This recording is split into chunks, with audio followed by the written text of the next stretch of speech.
Saudara, inilah salah satu contoh penyalahgunaan teknologi AI. Orang nak generate AI, kau pun nak generate juga. Tapi kau tak teliti dalam apa yang kau buat. Sebelum ni berkenaan dengan graf yang mengarut dan merapu. Ni logo Petronas pula. Kau tengok logo Petronas dia buat macam mana.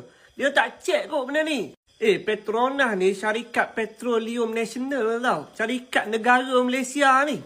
Tapi mudah-mudah macam tu je. Kan ikut sedap tekak dia je.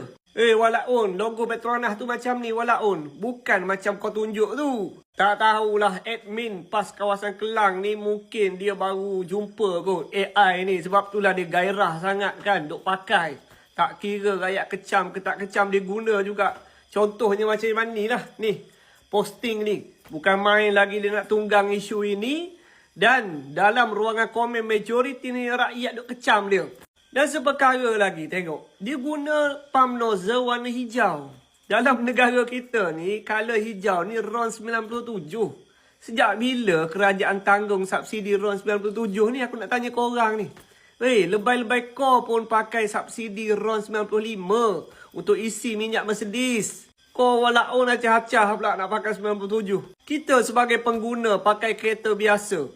Yang mana pakai RON 95. Kita isi dengan harga RM1.99. Tak ada masalah apa pun. Kan yang diorang terkesan sangat ni kejadahnya apa yang diorang terkesan ni. Dan macam biasa guys, modal sama. Minyak hadiah paling berharga. Sama waktu 2013 Presiden PAS Haji Hadi pun keluar kenyataan yang sama. Bila kerajaan pada 2013 ni naik harga minyak 20 sen. Dia kata inilah hadiah daripada Kerajaan Barisan Nasional kepada rakyat. Sehingga rakyat tak undi Pakatan Rakyat pada waktu itu. Yang mana janji kami lebih hebat dia kata. Janji kami menurunkan harga minyak. Mengikut daripada pemerhatian PAS, harga minyak global ni tak naik. Pemerhatian dia siapa yang perhati itu? Harakah Daily ke? Inilah perangai mereka tau. Perangai yang tompukkan ataupun longgokkan kesalahan yang mereka buat dulu kepada orang lain. Kalau Pakatan Rakyat jadi kerajaan waktu itu, kau rasa mereka ke yang kena fikir macam mana nak turunkan harga minyak pada waktu itu? Tidak. Mana pernah ada calon Menteri Keuangan, Menteri Ekonomi ataupun calon Perdana Menteri daripada PAS.